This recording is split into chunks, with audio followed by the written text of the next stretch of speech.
That was the response to the reaction of all of this here. We want to talk about all of this with our friend there, former federal prosecutor and legal analyst Neama Rahmani. He joins me. Neama, it's hard to know where to start here because there's so much to this. I guess first is, how rare is it for the Chief Justice of the Supreme Court to issue a statement essentially saying, we have the statement here, let's read it again.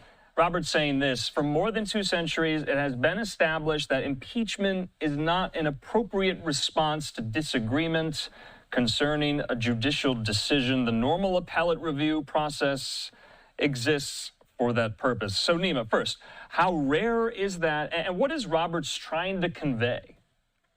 It is extraordinarily rare, Andrew, and this is really the second time Chief Justice Roberts has had to do this. The first time was saying that there are no Trump or Biden or appointed or judges. They are all judges, and as judges, their job is to interpret and to follow the law. So now you have these both political and other more than political attacks on federal judges. So as the Chief Justice of the Supreme Court and the head of the Article 3 branch of our government, Justice Roberts is rightfully concerned. And if the government, whether it's President Trump or the Attorney General or the Secretary of Homeland Security, they have a concern with a judge's order, that's what appellate judges are for. So Justice Roberts is right.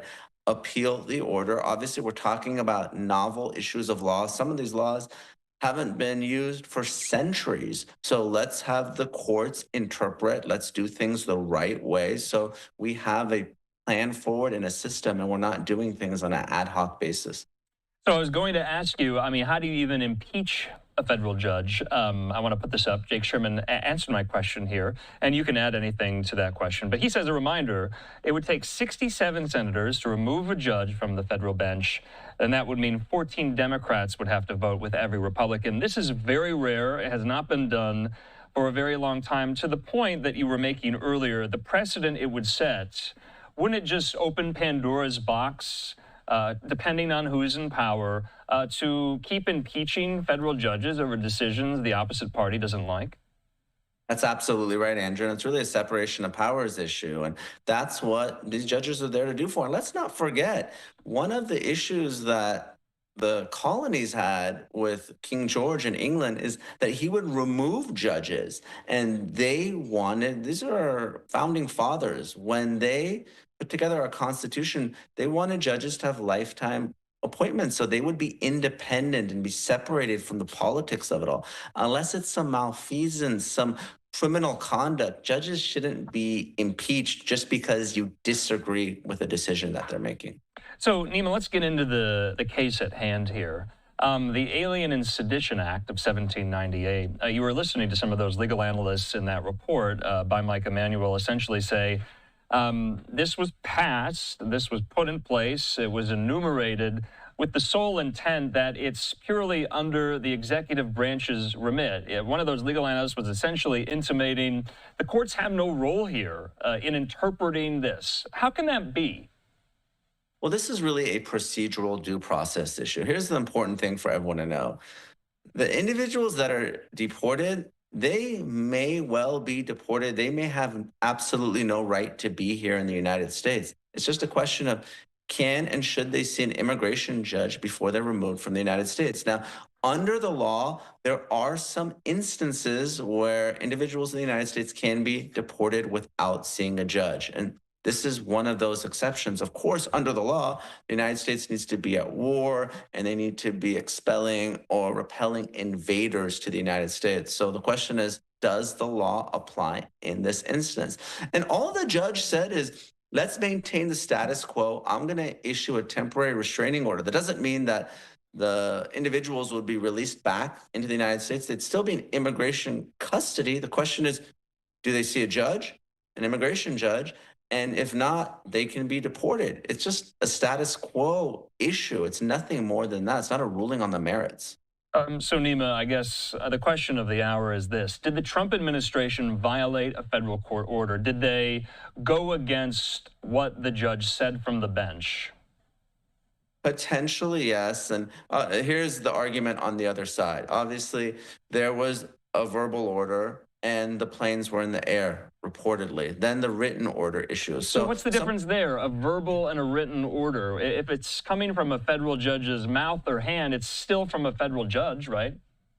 It's an argument that the Department of Justice is making. I'm not saying it's going to carry the day. The other argument they're making is that the judge didn't have any jurisdiction because the individuals were no longer in the United States.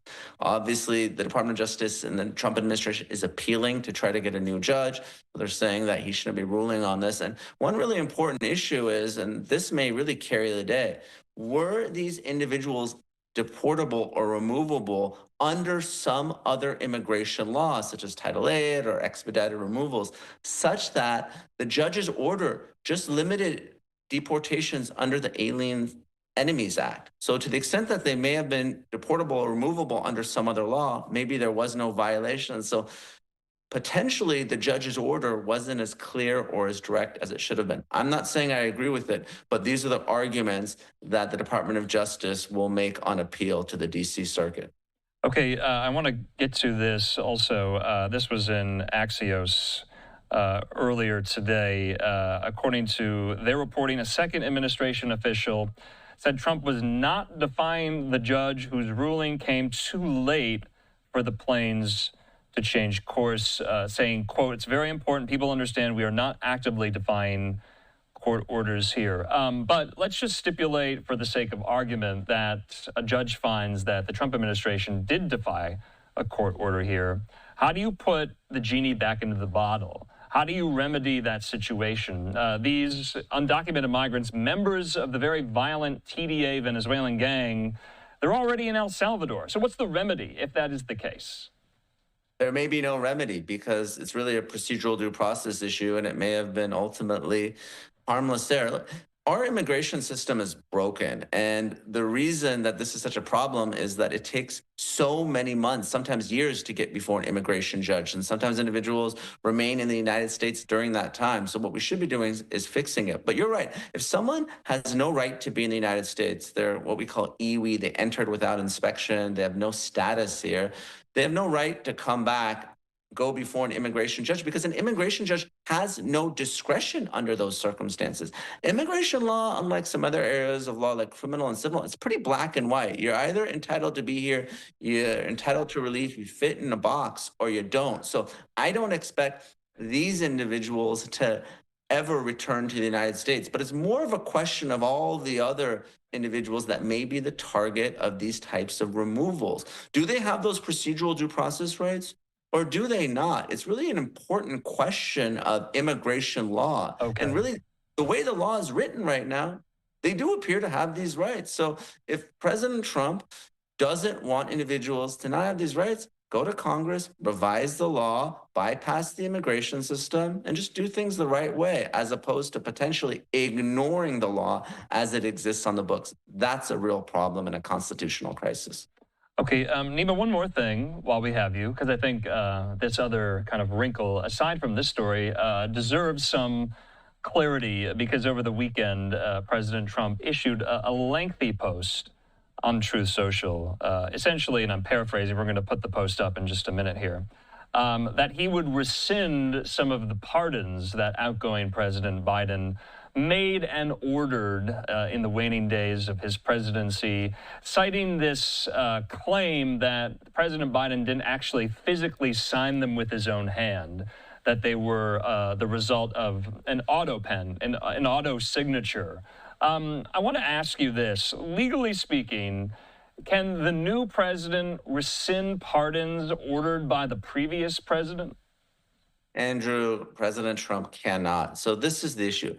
If a president, whether it's Biden or otherwise, authorizes the use of an auto pen, that's sufficient. There's nothing that requires a pardon or another executive order to have a physical signature or a wet signature. So the issue is one of authorization and intent. As long as President Joe Biden authorized the use of the auto pen and he knew he was pardoning his individuals, there's nothing that Donald Trump can do to reverse it. Okay, but Neama, if you're at the DOJ, if you're at the Trump DOJ and you see this, I mean, if you're sitting around in your office, I mean, what do you say to this? How do you react? I mean, do you take action? Do you ask your boss, hey, what should we do about this? Or is it just, discard it or disregard it? Well, here's what I do, because there's a 2005 opinion by the Office of Legal Counsel, and that advises the executive branch. Those are really some of the most prestigious lawyers at the Department of Justice. And there's a memo in the DOJ files that says the use of an auto pen is okay. So the first thing I do is I say, well, we have our president who is saying something that's inconsistent with internal DOJ policies. Now, that doesn't mean those policies can be changed or rescinded, but right now, as far as the guidance that's on the books, that says this is okay. Right. Neama Rahmani, we're going to have to leave it at that. Neama, always a pleasure. We'll talk soon. Thanks for having me, Andrew. Talk soon.